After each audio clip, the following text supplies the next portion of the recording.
मध्य प्रदेश की राजधानी भोपाल से बीके हिंदुस्तानी यूट्यूबर नेशनल मीडिया फाउंडेशन नई दिल्ली समूह पत्रकारिता परिषद नई दिल्ली आज नर्मदापुरम जिले की सीनीमालवा तहसील के ग्राम पंचायत बाबरी आए, जहां पर वरिष्ठ पत्रकार बीके हिंदुस्तानी जी का निवास स्थान है और उनका समूह पत्रकारिता परिषद का राष्ट्रीय कार्यालय और Madhya Pradesh national media foundation का संगठन मंत्री का यह का निजी कार्यालय है। आज हम एक ऐसी घटना पे चर्चा कर रहे हैं कि यदि आपके मन में कोई ऐसी भावनाएं आई है जो धर्म से जुड़ी है और धर्म नीतियों से जुड़ी है, तो निश्चित तौर पर यदि आपने मन से उसे याद किया तो वह चीज़ आपको भगवान कहीं से कहीं आमना सामना करवा देते हैं। कुछ दिन पहले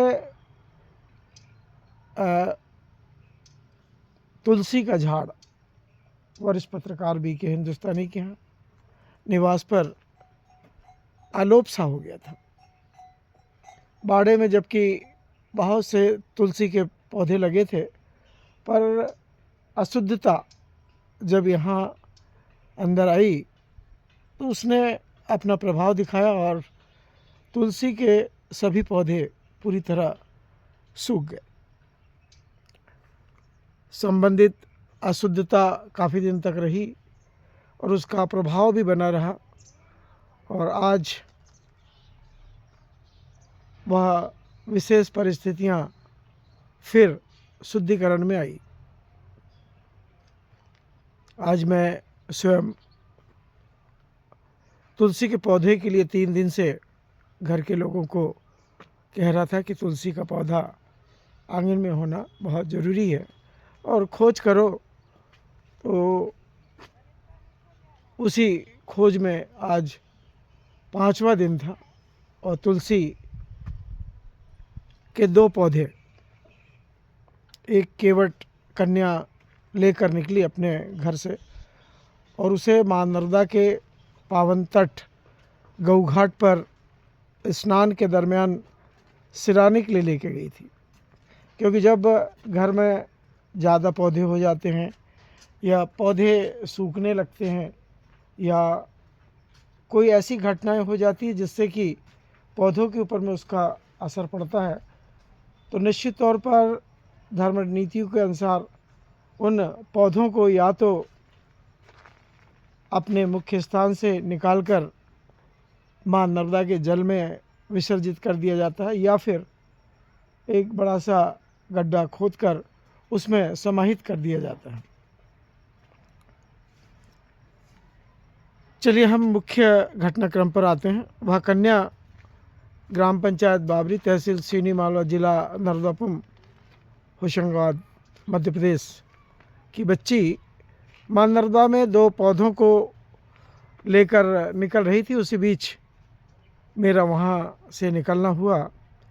मैंने उस बालिका से पूछा, मेरा बेटे ये तुलसी का पौधा कहाँ लेकर जा रहे हो? उनने कहा, अंकल जी हम इस पौधे को मां नर्मदा के पावन तट पर विसर्जित करने के लिए जा रहे हैं और वहाँ से हम स्नान करके लौटेंगे और जो नया पौधा अभी लगा हुआ है उसकी पूजा करेंगे। मैंने कहा कि ये दोनों पौधे मुझे दे दो और मैंने वो दोनों तुलसी के पौधे उस बालिका से लेकर 10 रुपये उसे दिए और चरण स्पर्श कर उस तुलसी के पौधे को मैंने अपने आंगन में आकर रोप दिया। चूँकि क्यारी और काली मिट्टी और पूरी व्यवस्था पहले ही हो चुकी थी और उस तुलसी के पौधे को यहाँ पर रोपित कर दिया गया। शायद आपको वह तुलसी का पौधा दिखाई दे रहा होगा। इस तुलसी के पौधे को दिखाने का मकसद सिर्फ ये था कि 1 हफ्ते से मन में ये तमन्ना थी कि तुलसी का पौधा आंगन में लगाना है और रोज़ तुलसी के पौधे की खोज भी की जा रही थी कि कहीं से तुलसी का पौधा प्राप्त हो जाए और आंगन में उसे लगा दिया जाए। इसी बीच ये घटनाक्रम हुआ और तुलसी का पौधा मिला और पास में ही हमने मीठी नीम की पत्ती वाला पौधा, जिसे दक्षिण भारत के लोग करिया पत्ती के रूप में बोलते हैं और मध्य प्रदेश के लोग इसे मीठी नीम के नाम से जानते हैं। दोनों पौधे नज़दीक लगा दिए गए हैं और पीपल का पौधा भी रखा हुआ है, उसे भी अब कुछ देर में यहाँ पर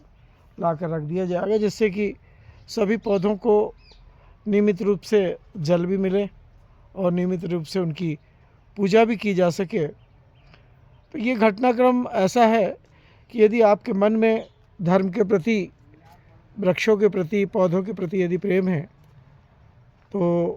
और यदि आपकी इच्छा है कि वो पौधा आपको मिले,